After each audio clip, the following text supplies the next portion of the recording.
This episode is powered by Safety FM. This podcast is being sponsored by safetyconsultantblueprint.com. Welcome to the Safety Consultant Podcast. This week, we're going to go over a few more things to help demystify OSHA.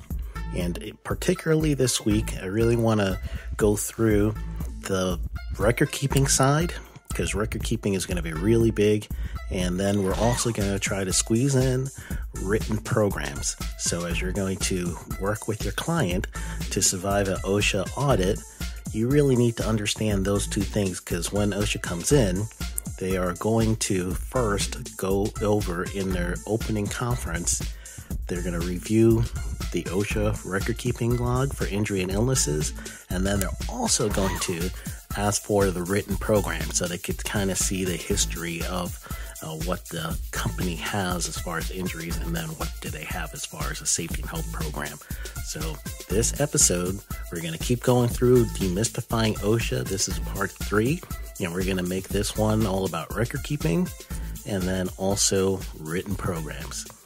Be right back after this word from our sponsor.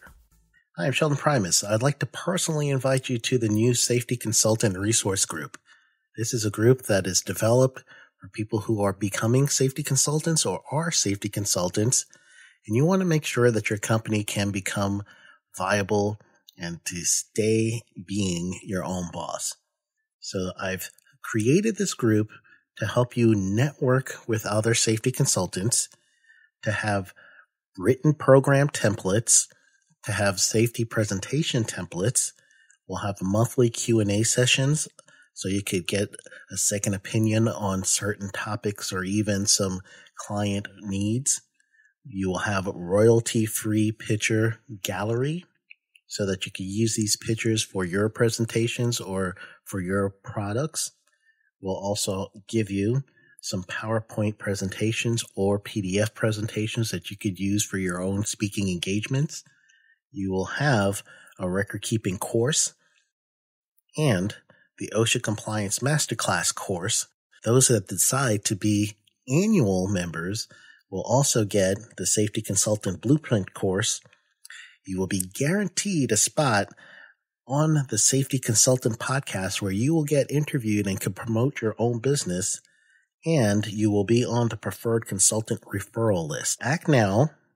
Go to safetyconsultant.us for a free 7-day trial. The cost is only $55 a month, or if you choose to go annually, you will get 2 months off, and this is an investment into your business. Just go to safetyconsultant.us and click on the Join Us tab, safetyconsultant.us. Welcome to the Safety Consultant Podcast. I am your host, Sheldon Primus. And this week we are going to continue with our Demystifying OSHA Part 3. So let's go through this. This next section that we're going to really talk about, and I really want to make sure that you guys are going to get a good handle of this, because your clients are going to really get lost and they're going to ask you to help them out. So that means you are going to have to understand this. So we're going to talk about record keeping and written programs, and the importance of record keeping and written programs, especially during an OSHA inspection, is as soon as the OSHA inspector shows up, they're going to show the credentials, you verify the credentials, and then after you do that, you get them in whatever room you have set up for any kind of regulator to sit and wait while you're getting your regulation team together. And they're going to do an opening conference to tell you the scope and the scope of why they're there. They're also going to look for your OSHA injury and illness record keeping logs, the 300, 301, 300A logs. You got to have 5 years of them, though right now, because of the Volks rule, they can't cite you for anything past the 6-month period, but they will be able to look over those 5 years of records, and that's going to give them a nice understanding of the typical injuries and illnesses that you've had at your client's location. And then also it's going to give them a little understanding of the location or the places that are the hot spots at the facility, or even it could be a department that has more incidents than others. That's what they're going to get from that record keeping. And the record keeping and also the written programs, they're going to start looking at those things. They'll look at it together. Sometimes they're going to infer one, let's say your OSHA record keeping log says that you have a lot of machine guarding issues and people have had lacerations or some sort of crushing accidents because of not having proper machine guarding. So then they flip over and they look at your written program, and now they look at the written program and it's something that says, all the key terms that you look in subpart O of OSHA's machine guarding standard for general industry. But they're looking at all your incidents and injuries. It's not going to make sense to them. So your written programs should also be something that you're going to use as a living, breathing document. So I really want to go over how you're going to have your clients think this one through.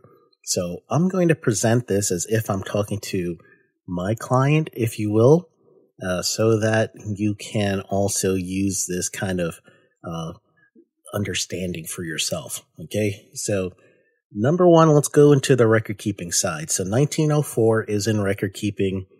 All of everybody under OSHA is going to have to follow record keeping. If you're in a state plan, state jurisdiction has precedent with record keeping over federal, depending on if it's a hybrid plan too. So either way, OSHA has wording in there that says if there is a multiple jurisdiction thing, then basically whoever has precedence, if it's the federal side or it's the state side, you only have to do the recording for them. So that's what you're going to be looking at first and foremost. Let's start with the 300 log. Well, even before that, let's make sure that you understand the importance of what this is. If your client has to bid for jobs, record keeping is one of those things that is important for them. And the reason why is because it will go towards their experience modification rate, the EMOD. That rate is how they differentiate themselves from the group rate or the rate that is given through their North American Industrial Classification System code, that NAICS code that groups together everyone that does the same type of work together. Then that is a group rate first, and they call that a basic rate for the workers' comp. And this is just a basic workers' comp calculation. It's first the basic rate. So everybody's grouped in this one code. We all do the same kind of work together. We all have the same systemic risk. Now, the next thing they're going to be looking is the size of your company. How many workers do you have? If you have more workers, then that means your workers' comp is going to be more expensive because you have more of a risk factor. If you're a smaller company, your workers' comp is not going to be as expensive because, again, they're not going to have as much to pay out if there is an injury or illness. So that's the second element. The third element is the experience modification rate, and that's based off of the injury and illnesses from your recordable injuries from OSHA's 300 log. So they look at a 4-year period, meaning actually 3 years are active. So we're in 2019 as the date of this recording. So 2018's data is not being recorded right now, but 2017 injuries, 2016 injuries, and 2015 injuries are averaged out, and that's your actual losses. So your actual losses divided by your expected losses is going to give you experience modification rate, and that, if it's 1.0, you're average. If it's below 1, then you look really good, especially to your competitors. If your rate is above 1, then that means that compared to your competitors, you are a more risky operation. So therefore, your experience modification rate is going to show that, yes, we can't trust you enough. And in some cases, if it's above 1, you can't even sit at the table for a bid for certain jobs. So therefore, those history, that years of, 3 years of having really, really good safety and health program, and then also making sure that you're recording the things that should be recorded and not just first aid cases or anything else that shouldn't be recorded. So the record keeping side is very important for you to get to your clients, have them understand that thing. So I definitely want to make sure that you understand the record keeping side. So the experience modification rate is very important, and that is going to come from the recordable injuries, and that is an OSHA recordable. So first we'll have to make sure you understand and your client understands that OSHA recordability and workers' compensation, though sometimes they merge and it's close. However, workers' comp can be different than what is on the OSHA recordable side. So let's go through the OSHA logs. So the OSHA logs is pretty much the three big things that you're going to have to make sure your clients understand. And I would review these, and you want to review 5 years yourself so that you get a good understanding of this and their history. So now what I would do is grab those log, and you're going to want to do this on your first real meeting. And truly, I'm going to suggest that whenever you start with a new client, that you want to get a baseline of where they are.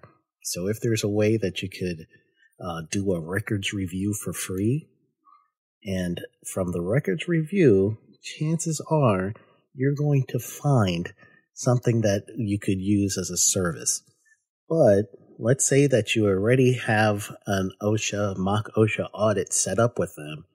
Then at that point, you're getting paid to do a full mock OSHA audit, and you want to make sure you look at the injuries and illness record keeping in that mock OSHA audit. So I make sure that the very first hour or two, they know that it's going to be sitting in an office reviewing those documents, unless they have it electronically and they could send me that document of not only their records, but they're also the written programs. So send that to me electronically, and I'll get started with that right away. So then that is even better use of your time. So the 300 log is the big boy. Whenever there's an injury or illness, you have to follow the 1904 guidelines as to what is recordable, what's not recordable, and then if it is determined to be recordable after following the 1904 laws, then go ahead and write that in the 300 log, and make sure you're doing that right. I can't go through every single step of how to do the 300 logs because, again, this will take you a long time. However, if you go to primus.teachable.com, I have an OSHA record keeping course up there. So primus.teachable.com has an OSHA record keeping course up there. If you join the safetyconsultant.us website, yes, there is a forum specifically for OSHA record keeping, and it breaks up the same information that you would get from that Primus Institute OSHA record keeping class. I have it broken up into that for the members. So members, you will have that class available to you. So if you're thinking about a membership to the safetyconsultant.us, then you will have access to that OSHA record keeping class there. So instead of trying to figure out if you should buy the course or you should go ahead and join the membership group, go ahead and join the membership group. You're going to get more out of that. So yes, I will not sell the course. So that's all right. I'd rather you get what you need for your business, and that's through the membership group. So go to safetyconsultant.us. So I can't go through all of that, but what I can go through for you now is some key concerns that you really want to look at with record keeping. So let's go through the 1904 very, very, very loosely. So the 1904 regulation on record keeping, you're going to see that you do have partial exemption for people who have 10 or fewer employees, but the key to that one is it's over the calendar year. So if your clients have temporary workers that they are supervising anytime throughout that year, that temporary worker pool goes against this actual employee count. So understand that one first and foremost. So they may have only 5 employees, but they have, another 10 employees that they're using as temps that they're supervising. Now that means they have in effect to OSHA 15 employees, and they don't hit the size exemption. The size exemption also does not include pretty much for those people who are smaller companies. They still have to report fatalities and catastrophes. So that size exemption does not exclude them from that, exempt them from that. They still have to do it. So make sure as you're reviewing records and people say, oh, well, we only got 8 people, but yet you see an amputation. Yes, OSHA needs to be notified by that one. So make sure that you are aware of that. And partially exempt also means that there are certain industries that are exempt from OSHA record keeping. So you should look through that chart, and that's in subpart B.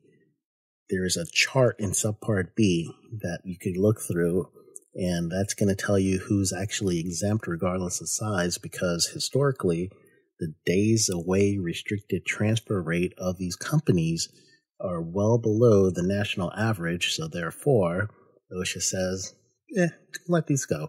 And they're, again, partially exempt. So if OSHA asks them to give them records of injuries and illnesses for a year, then they got to do it. If Bureau of Labor Statistics asks this company to give them records for a year because they're going through all the NAICS code, then they got to do that. And so that's why it's partially exempt. Okay, so make sure that you're gonna just get your clients right to understand that one. That's a big one. All right, so we'll keep going on this one.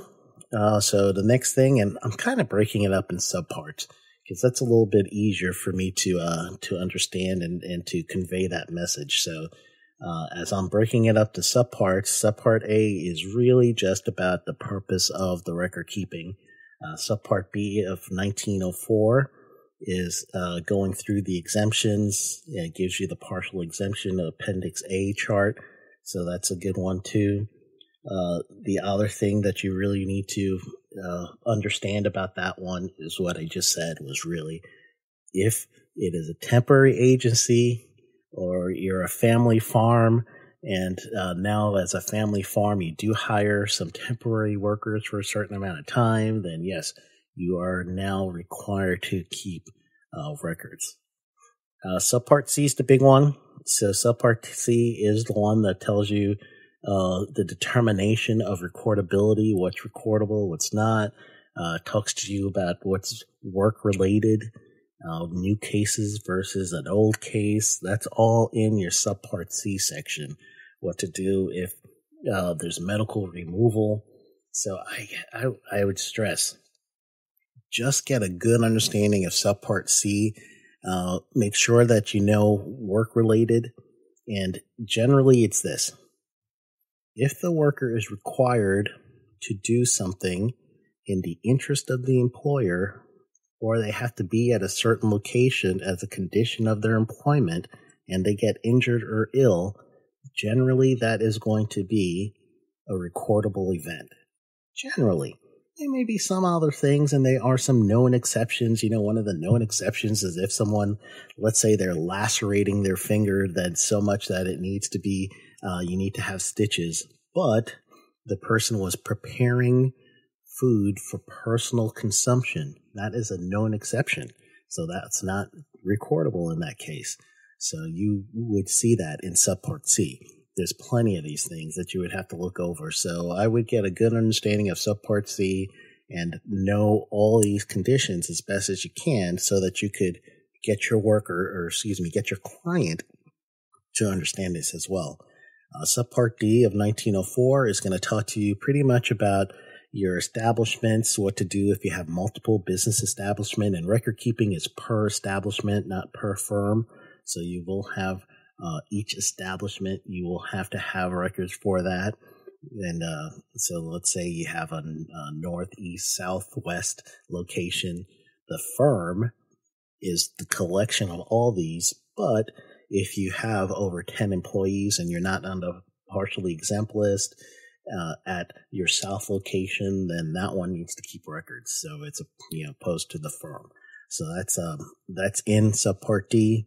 It tells you a lot about the annual summary, and that's your 300A log. So the biggest thing that I see with citations with the 300A log is going to be if the safety officer or someone who is not the top executive at that location signing that 300A summary log, that log that goes on February 1st and comes down at the end of April, then that means that is a violation. So point that out to your clients, and you look real smart for that, but get that fixed as quickly as possible. Make sure that, especially if you're within that 6-month window from when OSHA could cite you. So you definitely want to make sure that whoever signed that 300A log is the top executive at that location. And they even give you the executive definition there too. So I would look at that. You want to make sure that with your variances from record keeping rules, understand that. That's also in Subpart D. And if there's state regulations for record keeping, that's also in that Subpart D. So the basic requirement for that says that some states, and I'm reading this is Subpart D. You're going to find this in Section 37A. So it's Section 1904, Section 37, Paragraph A, basic requirements. Some states operate their own OSHA programs under the authority of a state program, a state plan as approved by OSHA. States operating OSHA-approved state plans must have occupational injury, illness records, and reporting requirements that are substantially identical to the requirements of this part.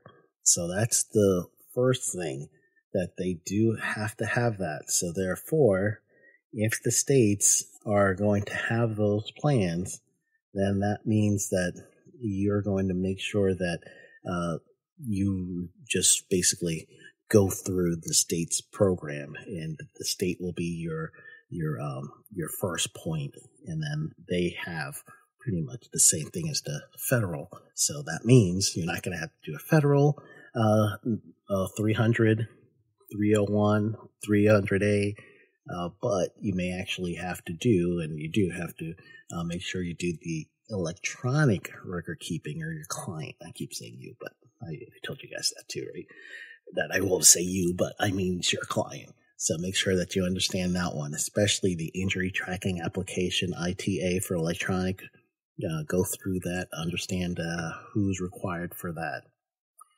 Subpart E tells you about the reporting of injuries that are fatal, or the ones that are in one of the catastrophe definitions. So you will see that there. F is going to give you, Subpart F is your transition from former rules. So that gives you all the updated information that you really need to know. And then there's definitions in Subpart G. So that's your 1904. There's just so much that goes into that. So if you go to the OSHA record keeping section, you'll go to OSHA.gov, type in record keeping. You want to slide down the page. You're going to see in the very bottom corner of that page, and hopefully they don't change the website too much again, because they've been doing that a lot. There's even a training module there for you that you could basically look at to get a good understanding. But if you want detailed understanding, again, you could either go to the primus.teachable.com site, or just join the safetyconsultant.us membership site, and it's going to give you some real good understanding. The compliance directive related to the OSHA record keeping is Compliance Letter 2-00-135. So if you understand Compliance Letter 2-00-135, when I tell you about compliance directives and compliance letters, again, we went through that in Demystifying OSHA Part 1, but those letters mean this is how OSHA is going to go out, and the actual compliance officer is going to go out and they're going to regulate you on this record-keeping rule. They have to follow this compliance letter. So if you understand this compliance letter, then you are going to understand how to keep your client out of harm's way, out of OSHA's crosshairs, if you will. And then also, it's going to give them the understanding that they're going to need to make sure that they're going to record these things right. Because if their days away restricted transfer rates or their total recordable injury rates or their experience modification rates go out of whack, that will directly negatively impact their business. So that's important for you to make sure that you get a good understanding of that and let your clients know that. All right. So let's go through the other part of this, and this is going to be the actual written programs. So OSHA requires things to be written, and most things have to be written that are, let's say, let's give you a for instance. I talked about machine guarding.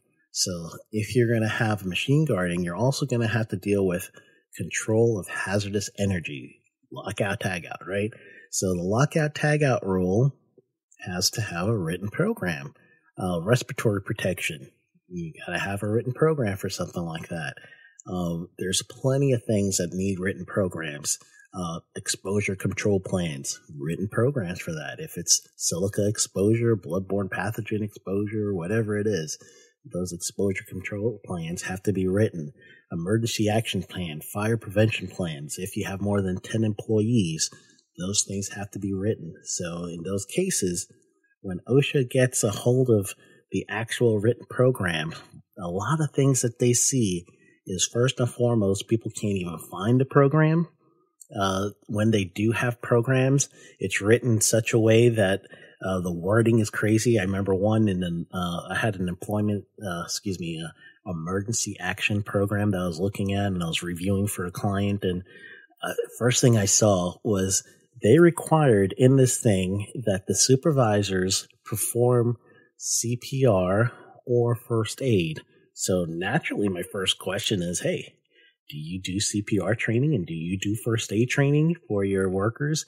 And the answer was no. And I said, well, look at your program over here. Your program says you require it. So which is it? Do you require it? And if you do, are you training? And then they were all confused. They didn't know what to do. So we had to take that out. And then only certain people had the requirement, and there was training provided for that. Another client, for an example, for their gathering and meeting place was at the large oak tree. The large oak tree. What is that? So therefore, that's not really going to be specific enough. What if something happens to that oak tree and now they're going to have to cut it down because it's got some sort of, disease or something? Now where's our meeting point, right? And who's going to address that in the future? So some of the things, when you're going to really go through your written programs for these clients, you're going to have to go through it line by line by line, and you want to make sure that everything isn't just a copy and paste job. So, and again, I'm sorry if I'm going to mention the membership site again, but the reason why is because I will have templates of written programs in the membership site, and I have that up now. So when you get on the site, you're going to see that one of the benefits is that you're going to have written programs that I have done. Please, please, please, please, please watch the written program video that shows you how to change and adapt these things for your client, and then make it specific to your client, not just Sheldon's resource that I gave you through our resource group. You got to make sure that the stuff that we're going to get from this resource group, you're going to use it to benefit your client and not hurt them by getting a citation for them. So what you're going to do is you're going to download that downloadable written program and use that, and you're going to compare the written program for your state, because states may have different changes to the things you downloaded, to the client's original program, and then you put that together in the way that is going to be comprehensive to your actual client, and that's what you're going to give them. So you could bill them for that work, make sure that you're doing that, because, I wouldn't do a written program for free. The only thing I would do is to make sure that I do the review for free, but the updates you're paying for. So that's really what you're going to do, and that template's going to help you cut down that time so that you can do more and more of these. That's really why I gave you those templates. It's not this is just, print out the templates and hand it to your client. You can't do that. You actually have to make sure it's specific to the client. It's just going to help you with their time. That's the key. So the written programs, you're going to really want to make sure that it is first and foremost a living, breathing document that you could walk around the facility and you could ask each one of those workers at your client, and they will know a little bit about, even if it's something as simple as, where do you find your written programs? Where is it physically housed? Hey, it's in the safety officer's room, or we've got a little box or compartment right here, or it's in my pad if I have an electronic pad that is given to me and it's already in that safety and health program folder or whatever. Okay, that's the way to do it. So that's why you really want to make sure that your clients understand that, and they understand the importance of those written programs, and that the written programs are going to be reviewed often, and that this is also going to lead to training. So let's say you do a written program. While you're doing that bid, you want to make sure that you're going to bid the written program review, the update, and the training, because you're going to be able to train on each written program. So therefore, yes, the free review was just upsold to, update on your program. Or sometimes people don't have a program at all, and you just go ahead and, get them saying, hey, I'll get you the OSHA compliance program. And then after that, you're going to upsell the training. And then you go out there and you do the training. And again, I have templates on the training too. So not only can you have the template for the written program, but you got a template for the training. And then that is an all upsell, if you will. So in that way, you're going to end up having not only a viable service for your company, but you're helping your client out with something that they need anyway. So that's the key. You want to make sure that you do that. So that's the importance of having not only the record keeping and understanding that, but then you also want to make sure that you have written programs for your clients that are going to be OSHA compliant, because those things are going to be seen. And they're going to be seen right away. So the last thing that we're going to go through in the Demystifying OSHA series next week, I'm not going to do it this week. We're getting close to it, and it's going to be the last one. I'm really going to go through training, and I'm going to go through some tips on presentation and how to make your training just, something that they'll listen to and get something from. I'll show you how to find the training requirements from OSHA. So we're going to go through a few of these things. And I just want to make sure that you guys are going to be ready for that. You're going to be ready and aware of what needs to be done for training. And if there's anything else, we'll touch base to make sure we go through everything. But pretty much I want to make sure that you're ready for that part. And so that is going to be, I'm pretty sure, the final session, unless something else shows up. So we'll go through training for sure, and maybe even a few other things like informal conference or something. I don't know. I just want to make sure I don't go too far away from understanding OSHA specifically, and that's the whole thing. Because if you're going to be a safety consultant in the U.S., you need to understand OSHA. So this is why I did this series, and so you can listen to it over and over again. All right. So when we come back, we're going to do the tip of the week. And with the tip of the week, then hopefully you're going to get some more information. And then we'll just be back. So right after this word from our sponsor, we'll do the tip of the week. Enjoy some of your favorite hosts in the safety world. Enjoy shows by Sheldon Primus, Blaine J. Hoffman, Jill James, Mike Sedham, Rob Fisher, Todd Conklin, and Jay Allen. tip of the day is going to be go through the OSHA FAQs for record keeping. Record keeping is something else. It is truly a bear. When you are really responsible for record keeping, that means that you're going to end up having to understand all the little nuances. And there are plenty of little nuances that record keeping brings to it.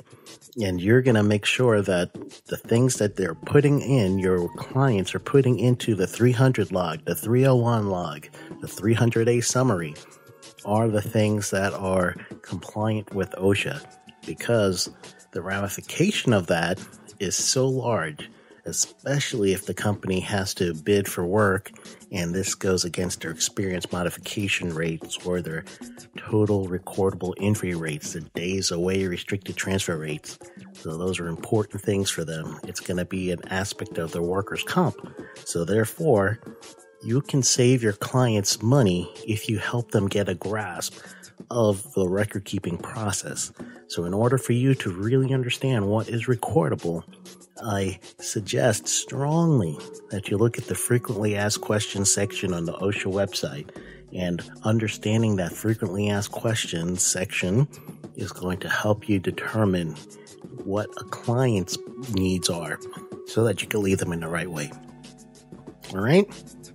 So thank you for listening again to the Safety Consultant Podcast.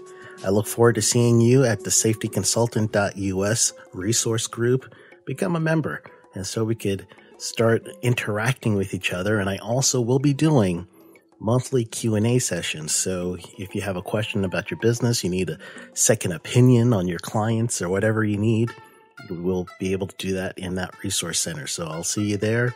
And have a great rest of your week. And we'll talk again next Monday on our next Safety Consultant Podcast. Have a great week.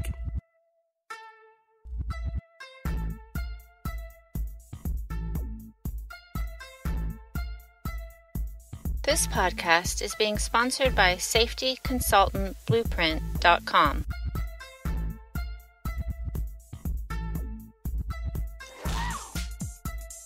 This episode has been powered by Safety FM.